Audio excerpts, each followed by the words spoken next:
तो इसका मतलब है इस बच्चे की मैं कुछ नहीं लगती, तुम्हारी मामा और बहन ही सब कुछ है। देखो जुबी, मैं तुमसे ये बात करना तो नहीं चाहता था, लेकिन तुम्हारी अम्मी और मेरी मामा दोनों को ये लगता है कि तुम एहसन को ठीक से नहीं संभाल सकती हो। इसलिए इन लोगों ने मिलकर फैसला किया है कि विरसा जब जब अपने घर जाया करेगी, एहसन का ख्याल या तो मामा खुद या एमन रखेगी।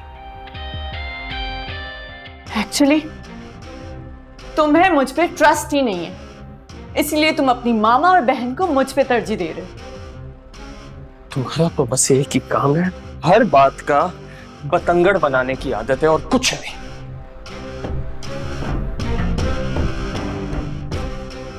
मैं तो खुद चाहती हूँ ये बच्चा उन्हीं दोनों माँ बेटी के पास रहे। कौन इस अजाब को रखना चाहता है?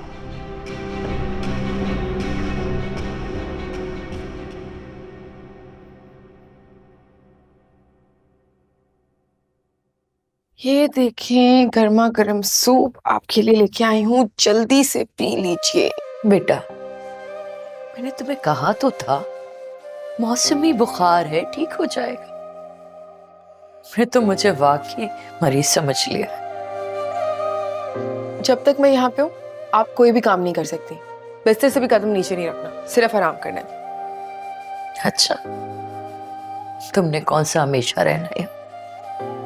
कल तो चली जाओगे तुम। कल तक में अभी बहुत वक्त है, इतना वक्त कि हम माँ बेटी खूब सारी बातें कर सकें, अच्छे अच्छे खाने खाएंगे। मैं तो बल्कि कहती हूँ कि कुछ ऑर्डर भी कर लेते हैं ऑनलाइन, चटपटा सा।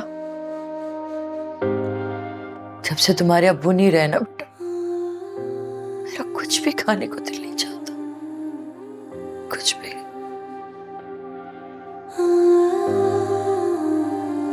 अम्मी, पापा तो हमेशा हमारे साथ हमारी बातों और यादों में रहेंगे ना, और ऐसे ही उन्हें साथ लेके चलना है हमें।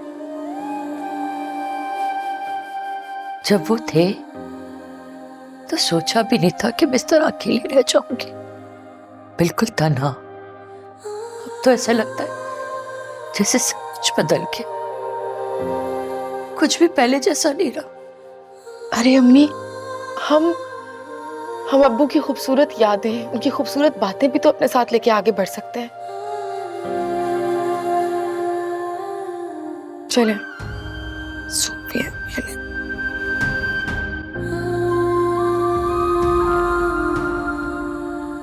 उफ तौबा भाई।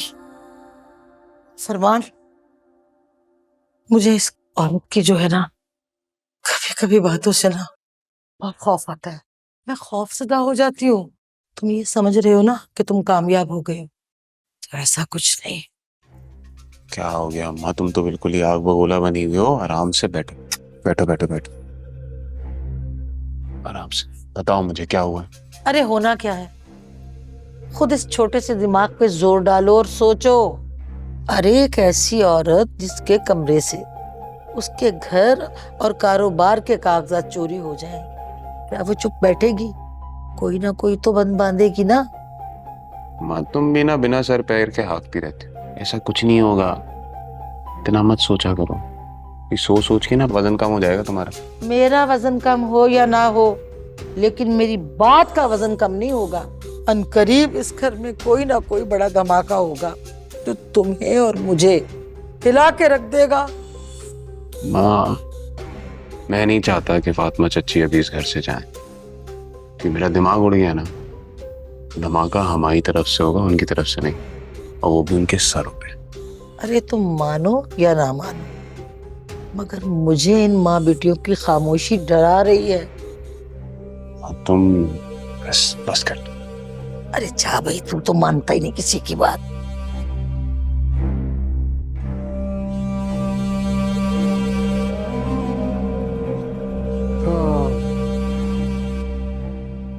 कैसा था? अच्छा था। अम्मी, एक बात तो बताएं, मुझे ऐसे क्यों लग रहा है कि आपका इस तरह से इतना बीमार हो जाना और अब्बू को इतनी शिद्दत से याद करना ही सिर्फ मुझे यहाँ बुलाने की वजह नहीं, कोई और बात भी है?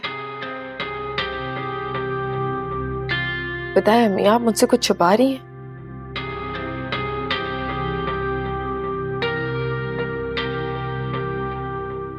तुम्हारी ताई आई थी मेरे पास। ताई आई थी? क्या कह रही थी? कह रही थी कि मैं अपना घर छोड़ के उनके पास शिफ्ट हो जाऊं। बेटा मैं ऐसा कैसे कर सकती हूँ? मैं अपना घर कैसे छोड़ सकती हूँ? इस घर में ब्याह के आई थी मैं, तुम इसी घर में पैदा हुई थी। आपकी बात बिल्कुल ठीक है। मैं बात करूं ताई अम्मी से, उन्होंने ऐसा क्यों कहा है? अकेली हूं ना, इसलिए सब हावी हो जाते हैं मुझ पे। हो सकता है कि आपके अकेलेपन को देख के उन्होंने ये बात की हो, आपकी बेहतरी के लिए। बेटा तुम अब भी उन लोगों के लिए अच्छा सोच रही हो? तुम्हें अब भी उन लोगों से अच्छाई की उम्मीद है? बेटा तुम ये तो सोचो कि अगर मैंने अपना घर छोड़ दिया तो मेरी अपनी क्या हैसियत रह जाएगी? उनका तो जब दिल चाहेगा वो मुझे घर से बाहर निकाल देंगे। कैसी बातें कर रही हैं आप? जब तक मैं आपके साथ हूं कोई ऐसा नहीं कर सकता आपके साथ। फिजूल बातें करती रहती है। अब आप आराम करें, मैं रख के आई। ज्यादा सोचिएगा नहीं।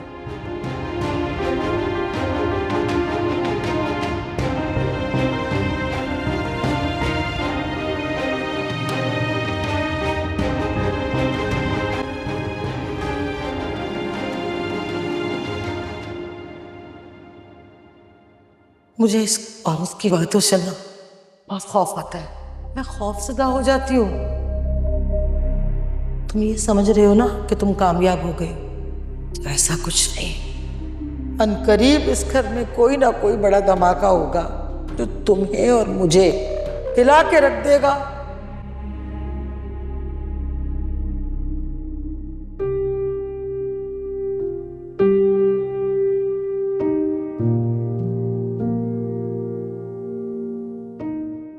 बस भी कर जाए आप।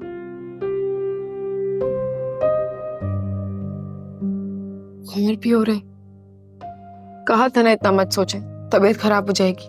सोचो पे इंसान का क्या इख्तियार होता है बेटा, और जो हालात है उसमें तो सोचे भी अच्छी नहीं आती।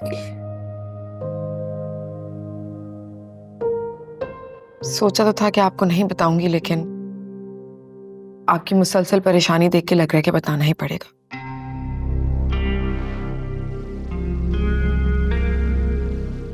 मेरी एक दोस्त के वालिद साहब वकील हैं।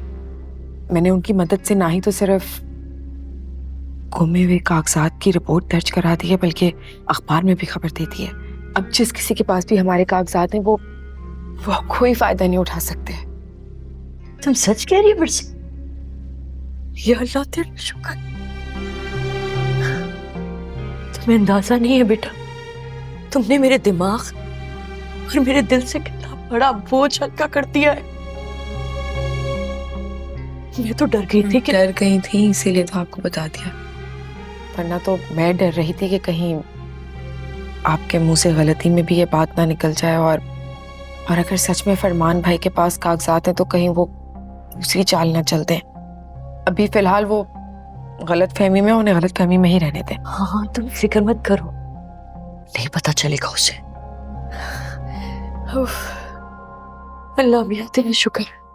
बस तुम भी जाओ बेटा, जाके आराम करो, अब मैं सुकून की नींद सोऊंगी। आप लेटें पहले।